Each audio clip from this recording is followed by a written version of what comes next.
Salut à tous, c'est Xav, j'espère que vous allez tous très bien. Du coup on se retrouve comme d'hab pour la petite vidéo du week-end sur la chaîne de Denis. Donc juste petite remarque, en fait par rapport à la semaine dernière, j'ai vu que j'avais quelques commentaires qui me disaient que vous aviez du mal apparemment à lire la liste d'actions. Donc j'ai essayé un peu d'améliorer le setup et de passer un peu la police plus grosse et en gras. Donc si vous pouvez me dire si c'est ok, si c'est mieux comme ça, si ça vous va dans les commentaires, ce serait cool. Voilà, c'était juste pour l'intro. Du coup, on passe. Alors niveau performance cette semaine, donc moi j'ai fait une plutôt bonne semaine qui aurait pu être mieux. On a eu un excellent lundi pour moi parce que j'ai été positionné sur les bonnes valeurs. Après c'était un peu frustrant parce que bah, la hausse a duré, il y a eu vraiment du flux sur les smalls mais ça a duré même pas 2 jours quoi. Et là, fin de semaine un petit peu plus terne, bah, avec la petite conso sur le CAC 40 et un petit peu l'actualité là, le regain au niveau du Covid, confinement, tout ça, tout ça. Donc, ce qui fait que je pense que les 2-3 derniers jours là étaient assez durs à gérer encore une fois, hein, sur la plupart des smalls. Je globalise, mais bien sûr que les deux trois bonnes valeurs, les quelques bonnes valeurs, si on est dessus au bon moment, ça se passe plutôt bien quoi. Donc niveau performance, cette semaine j'ai fait plus 3439 euros, donc plus 7,4% sur le capital, donc c'est une bonne semaine, très bonne semaine, on va pas se mentir.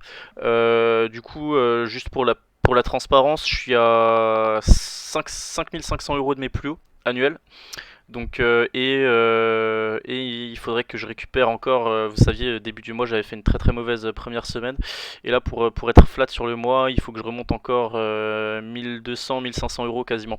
Donc on va essayer de faire ça là dans la dizaine de jours qui reste sur novembre et essayer de finir positif et le plus vert possible quoi. Donc je passe tout de suite à la liste d'actions. J'ai pas mal. En fait, j'étais pas chez moi là. Vendredi. Du coup, j'ai pas pu annoncer les entrées et les trades en live sur Twitter, à part le matin, un trade sur Alphamos, mais j'en parlerai. Euh, du coup, voilà, désolé par rapport à ça. Donc, il y a un peu des trucs qui ont évolué dans la liste et dont j'ai pas forcément parlé sur Twitter. Mais vous aurez mon portif normalement lundi ou encore ce week-end. Voilà, pour la petite parenthèse. Donc, je commence tout de suite avec Novacite. Donc, Novacite. Donc là j'ai rentré deux valeurs Covid, hein. J'ai rentré du Novacite et du Eurobio qui sont dans la liste parce que il y a eu de nouveau des flux sur ces deux valeurs et enfin sur toutes les valeurs Covid de manière générale, mais c'est les deux que je trouvais le plus intéressant et voilà tout simplement. Donc Novacite, ça faisait 2-3 jours que je l'observais, j'étais un peu frustré d'avoir loupé la cassure là des 2 euros, des 2,95 €. Alors, ce que j'ai fait, c'est que moi j'ai payé en clôture, quasiment en clôture, j'ai payé bah, là au-dessus, on voit la résistance des 3, 40, 41, 42 là on voit hein, là, qui a fait support en août, qui a fait support en septembre et puis résistance en octobre qu'on est en train de passer là avec des volumes en plus. Donc moi je suis rentré là à 3,47 je crois de mémoire, pas loin de la clôture. Donc là pour moi l'objectif, on va dire vraiment théorique, ce serait l'objectif technique pur, ce serait les 4,15 € là. Après il y a un gap, à 3,99. Donc déjà aller refermer le gap, enfin passer les plus hauts de jeudi là à 3,79 et pour aller refermer le gap derrière, ce sera déjà le premier vrai objectif. Ensuite, on voit là au niveau de la tendance hein, des volumes, on a un croisement aussi M7 M20, les bols qui s'écartent, on a passé la M50, on a clôturé hors bol et au-dessus de la résistance, donc pour l'instant pas mal. Après, je pense que ça peut être très volatile, donc là le stop il dépendra aussi de l'actualité, lundi, enfin la semaine prochaine quoi. Donc si le Covid et tout se calme et que bah, les flux repartent et étaient là juste 2-3 jours, je pense que ce sera pas la peine pour moi que je m'éternise sur la valeur. Voilà. Ensuite, je supprime juste ça parce que je voulais pas en parler. Voilà. ADThink. Donc ADThink, j'en avais cette semaine. J'avais vendu la moitié. J'en avais vendu une partie lundi, je crois, vers 1,98 ou 2 euros, il me semble. Et ensuite, je m'étais fait sortir, je m'étais fait stopper là hier sous la MM7, la clôture sous la MM7 là qui m'a été fatale. C'est dommage parce que news ce matin et bon, bougie pas super non plus. Mais en tout cas là, je pense rien à signaler tant qu'on repasse pas les plus hauts. Là, on est en zone de résistance support, hein, zone de pivot court terme. Je pense qu'il y a rien à signaler tant qu'on repasse pas à la hausse les 1,98, 2 euros, 2,04 du coup, ou 6 qui étaient les plus hauts de cette semaine. Showroom privé. Alors, showroom privé, c'est toujours. Moi, ça continue de pas m'intéresser pour l'instant, malgré que la valeur, là, on voit, elle est en train de congestionner tranquillement. Là, on voit que les bols. En fait, contrairement à la chute sur les dernières semaines, derniers mois, là, là, on commence à pas faire de nouveau plus bas. Donc, la valeur peut théoriquement commencer à redevenir intéressante. À court terme, moi ce qui me gêne c'est que pour l'instant il n'y a pas de volume et on voit que les moyennes mobiles sont quand même les moyennes mobiles moyen terme et moyen long terme sont quand même plutôt toujours vraiment descendantes quoi. Donc comme je disais la semaine dernière là le premier vrai test ce sera éventuellement d'aller refermer le gap à 2,38,5 et passer l'oblique.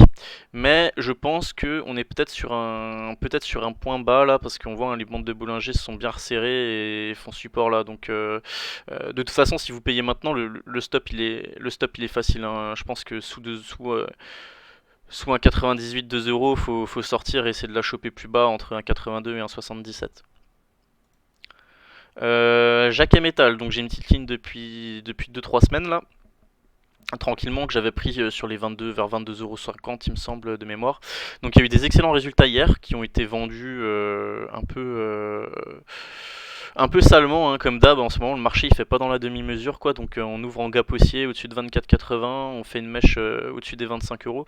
Je me dis purée c'est pas mal. En plus je pense que c'était vraiment justifié par rapport aux résultats hein, donc c'est des résultats historiques hein, sauf que on n'est pas du tout au plus haut si on prend le graphe hebdo il y a de la marge encore par rapport à 2018. Hein. Il y a un bon 35-40% à prendre pour être de nouveau plus haut.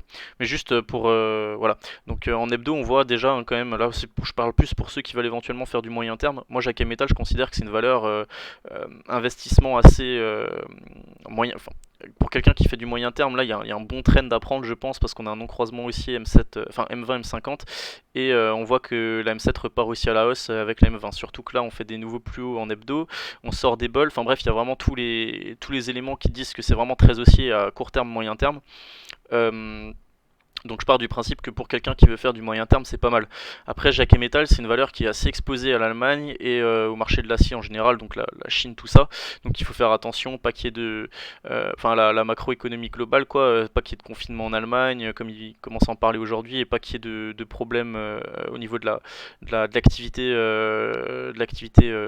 globale au niveau mondial, quoi, de ralentissement en Chine ou je ne sais quoi. Euh, Quoi qu'il en soit, hein, ça reste vraiment haussier. Là, on voit qu'on passe bien la zone de résistance là, des 23 euros, 23,30 € qui avait déjà été testé en fin mi-septembre. Donc pour l'instant, enfin vraiment tout qui est haussier sur Jacques et Metal. Je pense que pour quelqu'un qui rentre maintenant, il faudrait éventuellement placer son stop. Là, la M20 va remonter, donc je pense que sous 22 euros, ce serait éventuellement une bonne porte de sortie si la tendance venait à se dégrader. Eurobio. Alors Eurobio, j'ai rentré une belle ligne. J'ai pas le meilleur PRU, je m'en veux un peu. Je suis rentré un peu tard entre hier 18 vers 18,50 et aujourd'hui j'ai renforcé vers les 19 euros. Donc j'ai un tout petit gain pour l'instant sur la valeur et pourtant j'ai une ligne assez grosse donc ça m'embête un peu. Donc là bon techniquement il n'y a pas grand chose à dire. Hein. Stop sous 18,20 € là si on venait casser la zone ici et un mouvement aussi à prévoir si on vient casser les 19,30 € là qui ont été déjà testés, qui ont fait résistance en août et en octobre. Et ensuite pour moi le premier objectif technique là ce serait vraiment fermer le gap là à 20,45 €. Donc on a un comment dire un potentiel haussier là à très court terme de un petit peu moins de 10%. Euh, Ce qui me paraît intéressant, sachant bon, c'est une valeur Covid. Pour moi, c'est la valeur Covid que je préfère parce que c'est celle qui est le, entre guillemets, le plus diversifié, donc en théorie le moins risqué. Je passe juste sur la vue hebdo aussi pour me dire un petit peu ce qui m'a fait rentrer. Moi, c'est là, hein, on voit le repassage là des 18,20 € ici. Par contre, on voit que le vrai signal haussier, ce sera au-dessus le passage des 19,20, 19,30. Enfin, la zone quoi. Oula, la zone 19,20, 19,20, 19,50 quoi, grosso bon, à peu près, hein, on voit les mèches où elles s'arrêtent quoi. Par contre, ce qui est bien, c'est que là, on a un croisement haussier M7 M20, la M50 est toujours haussière, on vient de la repasser, et les bols commencent de nouveau à s'écarter. Et on a un petit peu de volume, donc dossier à suivre. Gossin, donc Gossin véhicule électrique, hydrogène, enfin, oula, qu'est-ce que je raconte, pardon, véhicule autonome à hydrogène notamment, il me semble. Donc, enfin, voilà, valeur un petit peu à la mode en ce moment. Pas du tout tradé, je suis un peu passé à côté de la hausse là, il y a une jolie hausse quand même ces 2-3 dernières semaines. Donc là quoi qu'il en soit c'est aussi vraiment court terme. Il faudrait réussir à de nouveau s'affranchir de la zone là, les 7,80 c'est vraiment le pivot court terme, on voit hein, c'est ce qui a, c'est ce qui avait bloqué déjà ce lundi là. Après avec la news on était passé au-dessus, on avait ouvert en cap au-dessus de la M200. Donc là pour l'instant ça construit tranquillement, on est revenu chercher la M7 qui reste haussière, donc éventuellement là pour relancer il faudrait repasser 7,80 et 8 € la M200 en gros et ensuite on aurait potentiellement un nouveau potentiel haussier en direction de éventuellement les 10,50 € hein, même si il y a du chemin à faire et il y a du chemin à faire encore jusque là, mais je pense que c'est un objectif qui peut être atteint d'ici la fin de l'année si on reste sur cette tendance. Médincelle, donc Médincelle, vous savez, hein, petite biotech que j'affectionne particulièrement. Donc là, rien de nouveau à signaler, hein, les biotech sont vraiment pas à la mode en ce moment, donc les variations sont assez anecdotiques, il y a peu de news, quand il y en a c'est souvent vendu, sauf pour le coup sur Abionics dont on parlera après. Voilà, rien de plus à signaler, hein. 10,20 € à repasser court terme pour ouvrir sur éventuellement 11 €, 11,40 € qui est vraiment la zone de pivot pour derrière relancer vraiment la machine en direction des plus hauts de l'année dernière. McFly Energy, pareil, toujours rien à dire tant qu'on tient les 22,80 €. Enfin la zone des 22 € pardon, je veux dire, les bols commencent à se resserrer. Ça congestionne tranquillement, la M20 est toujours descendante, la M200 est toujours descendante, la M50 toujours haussière.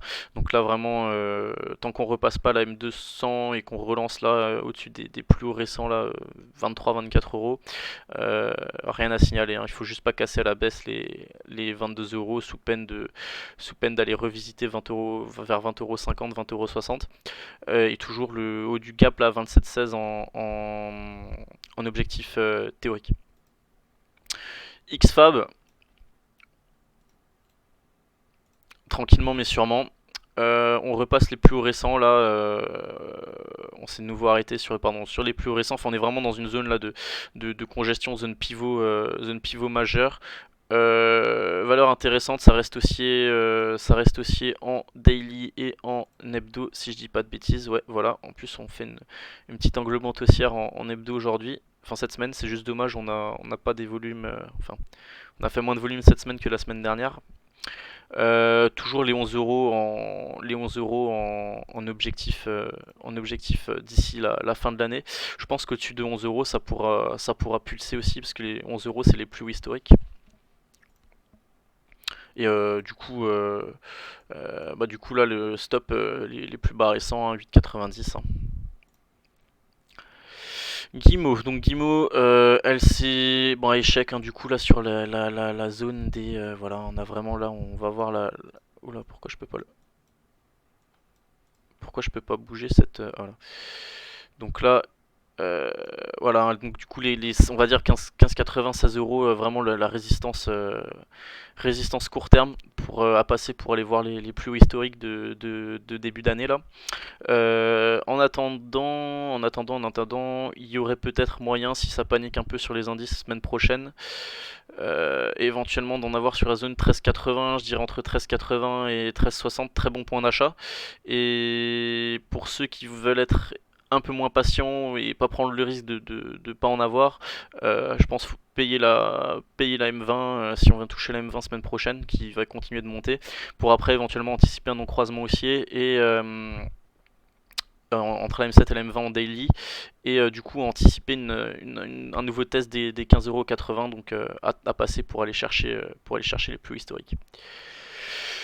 Valneva, donc bon, Valneva, tout le monde connaît, rien de pas grand chose à signaler. En daily, il y a vraiment on voit la résistance là. De toute façon, je pense vraiment qu'au-dessus de 20, là, c'est ce que beaucoup surveillent. Au-dessus de 22,40, 22,50, ça devrait vraiment pulser direction les plus hauts historiques. Personnellement, j'ai une très grosse ligne dessus.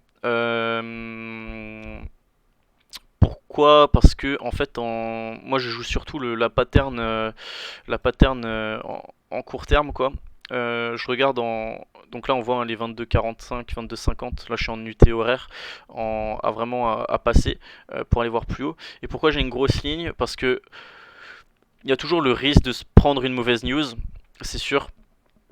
Mais je préfère trader, disons, juste le graphique, et je me dis que là j'ai quand même un très bon ratio gain-risque pour pouvoir, disons, charger fort, parce que je sais que si elle vient retester les 22,40, ils ont déjà été testés deux fois, trois fois, donc si ça les passe, ça devrait vraiment péter derrière.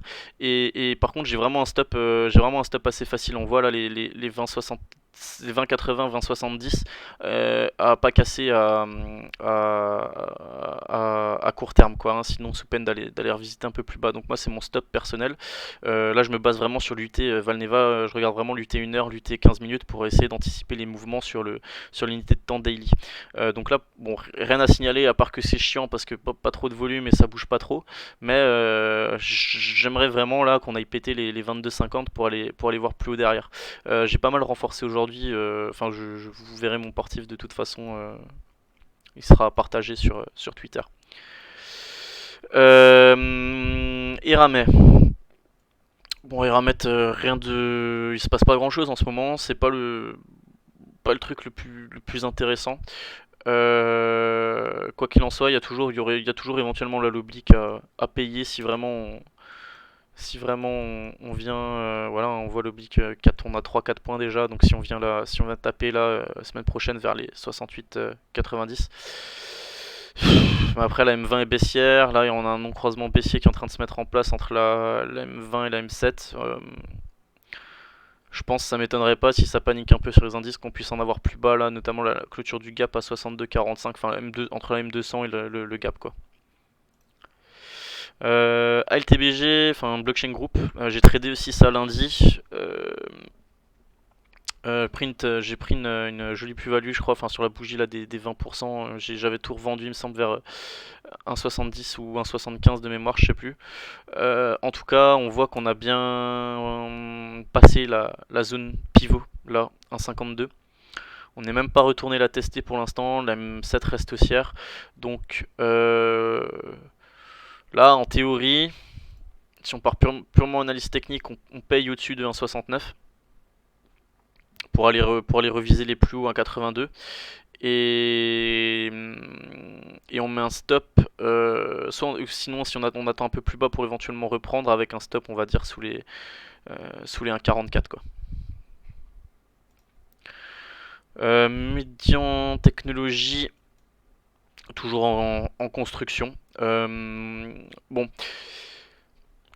moi j'adore la valeur, le problème c'est que là techniquement on a quand même des moyennes mobiles qui commencent à se retourner à la baisse malgré les bandes de Bollinger qui remontent, qui vont probablement faire support.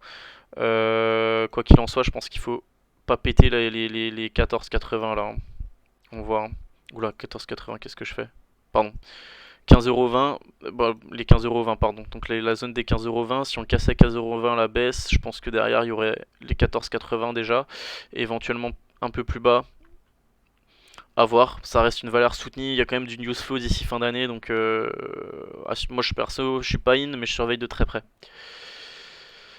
Global Bioenergy, elle est allée retester encore une fois le haut du biseau, nouvel échec. Donc rien de neuf. Pour l'instant, j'attends vraiment la cassure du biseau et des 5,90, 6 euros là pour passer à l'achat. En tout cas, techniquement, c'est vraiment très propre, hein. Je pense que la sortie là, le jour où elle se fera, il y aura du monde, il y aura du monde à l'affût. Pixium, donc Pixium, on a clairement une dégradation de la tendance à court terme, hein. Là, on est bien sous la M7 qui baisse, la M20 qui baisse. Donc là, les 0,86 91, ouais, 0,91, 0,92 en dernier gros rempart avec la M100 à tenir sous peine sinon d'aller, si on casse, d'aller revisiter plus bas éventuellement les 0,85. Atari, pareil, j'étais dessus fin de semaine dernière, donc j'ai vraiment bien profité de la bougie là qui est sur 0,49. Donc moi j'avais un TP à 0,49, le gap là du 5 juillet. Donc on allait pile poil dessus, même un peu plus haut. Donc là j'avais annoncé sur Twitter que j'avais vendu la moitié. Et je me suis fait sortir, il me semble, aujourd'hui, ou hier, pardon, j'avais un stop sous la M7, donc clôture sous la M7, donc en daily, donc là j'étais sorti. Éventuellement, la semaine prochaine, j'attends pourquoi pas un retest des 0,36, 0,37, ou la M20 tout simplement. Donc là, je pense que Atari après ça devrait rebondir vu le marché crypto, enfin c'est lié au marché crypto quoi. Alors, Metabolic Explorer, on a enfin passé les 6 euros là correctement. On s'est arrêté du coup maintenant sur 6 euros 30, 6 euros 38 je crois au plus haut.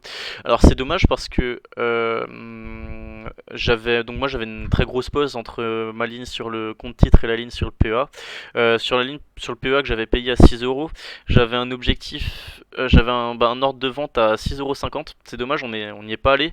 Et du coup, je me suis fait stopper, je me suis fait complètement stopper aujourd'hui toutes mes lignes sous 6,10 €. Donc je me suis fait sortir au plus bas à 6,08 €. Ça fait un peu mal. Mais je reprendrai probablement là si elle venait consolider sur la même 7.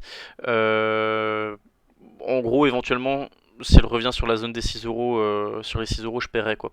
Et puis aussi, j'avais un stop vraiment très court là parce que je sentais pas trop la journée aujourd'hui avec les indices. Je me suis dit, si ça repart en Covid, ça va larguer et on est bon pour retourner sur 5,80 quoi. Donc j'avais préféré mettre un stop très court. Voilà, c'est le risque avec les stops courts, c'est de se faire sauter assez rapidement. Mais bon, là, le breakout est fait, donc en théorie, pullback sur 6 euros et derrière, on repart. Carlink, donc Carlink pareil, on a fait une super bougie lundi. Moi j'ai un peu mal géré là-dessus, j'avais renforcé au passage de 4,76, 4,80 et je me suis fait sortir là cette semaine, je crois sous la M50. Je la sentais pas trop, il y avait plus trop de volume, il y avait plus trop je me suis dit si elle arrive pas à tenir les 4,80, ça va être compliqué. Et au final,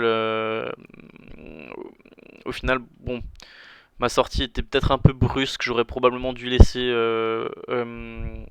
traîner un peu plus longtemps, construire un peu plus longtemps. Là, elle est sur la M7, donc en théorie, ça devrait rebondir. Vu le changement de tendance, ça devrait rebondir. Mais bon, le problème, c'est que on sait pas trop là avec les indices et si le Covid revient et tout, de toute façon, tout sera bradé sauf les valeurs Covid, quoi. Donc voilà, j'ai préféré, comme j'ai fait une semaine de gain, j'ai préféré un peu tout assurer donc je suis sorti complètement de Carling. Pour l'instant, j'observe la construction. Fermentalg.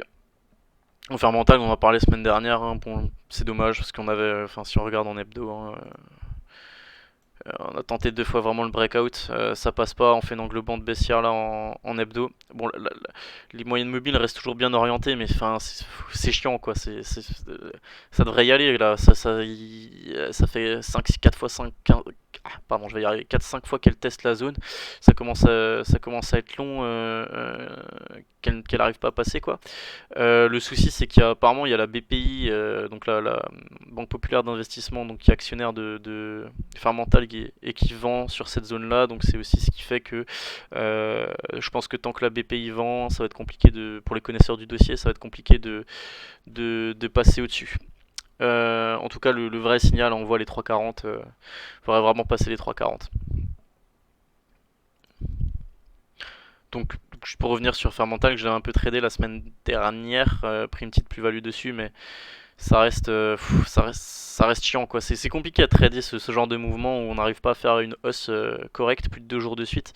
Bon, pour l'instant, éventuellement reprendre sur la même 200 si elle revient tester M200 ou la zone des 2,90 quoi. Alors, Abionyx Pharma, qui a complètement explosé cette semaine. Donc bon là, j'en ai pas du tout parlé sur Twitter parce que ça c'est de l'archi spéculatif et c'est des trades d'un quart d'heure éventuellement que je prends là-dessus. Donc je vais juste éventuellement vous montrer les 2 trades que j'ai pris. Donc j'ai réussi à gagner à peu près enfin, un tiers de ma plus-value là cette semaine sur Abionyx. Donc je vous montre. Là, ce que j'ai fait, c'est que moi j'ai été en UT de temps 5 minutes. Hein. Souvent, quand il y a du gros volume comme ça, je me mets sur UT de temps 5 minutes pour choper le point d'entrée et après éventuellement laisser courir. Donc en fait, jeudi à l'ouverture, j'ai pas payé tout de suite à l'ouverture. Par contre, après, j'avais vu les deux. Enfin, en gros, là, la zone des 2,003.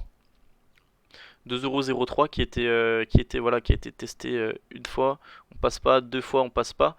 Et en fait moi j'avais payé 2,02€. 2,02€ j'avais payé en anticipant le breakout là avec bah du coup un stop, il me semble que j'avais payé cette bougie là avec un stop très court sous un 98 ou un 90 je sais plus.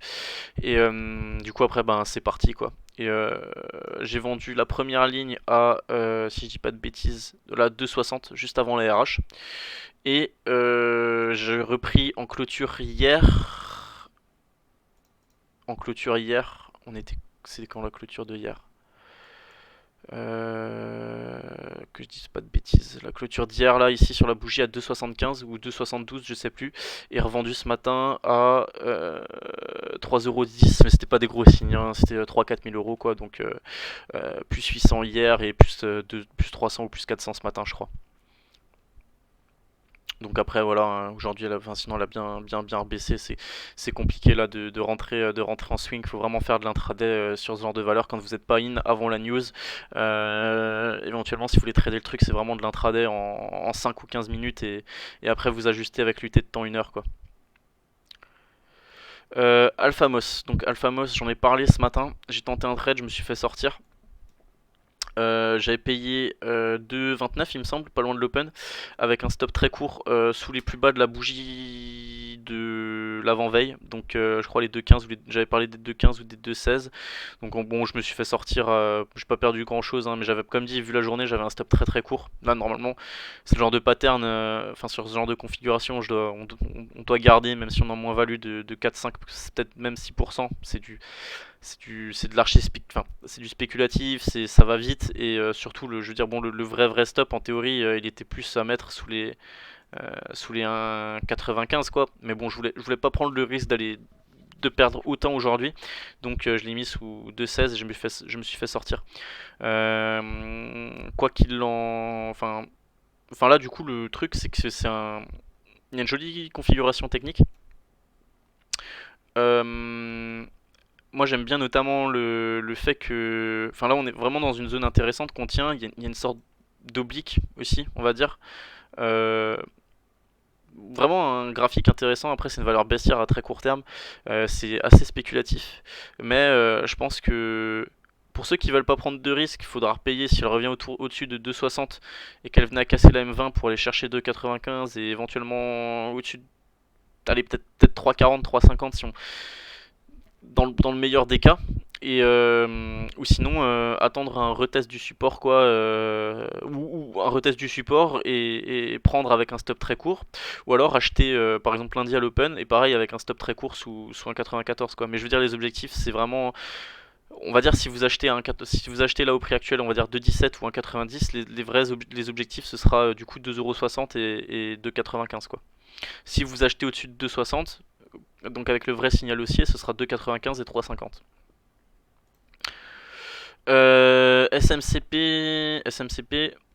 SMCP. Je supprime le canal, il est plus d'actualité. Pourquoi je l'ai mise? Je l'ai pas tradé cette semaine.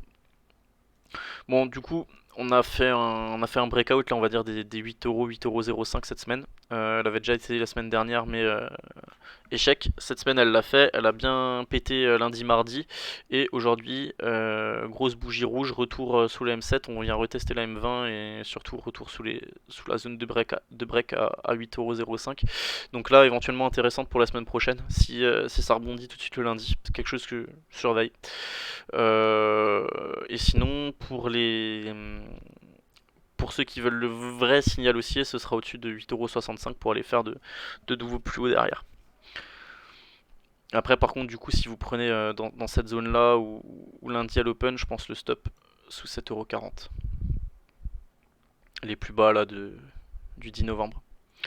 Et on finit avec Enertime, dont j'ai parlé cette semaine. Je trouvais le graphique super propre là. En plus, quand j'ai publié sur Twitter, j'ai bien annoncé que j'étais pas in parce que pour moi c'était déjà un peu tard. On était la bougie du mardi là, quasiment au plus haut, hors bol et tout. Et boum, trois grosses bougies bien raides. Donc là, revient à exploser la M20, exploser la M200 et quasiment la M50 à la baisse.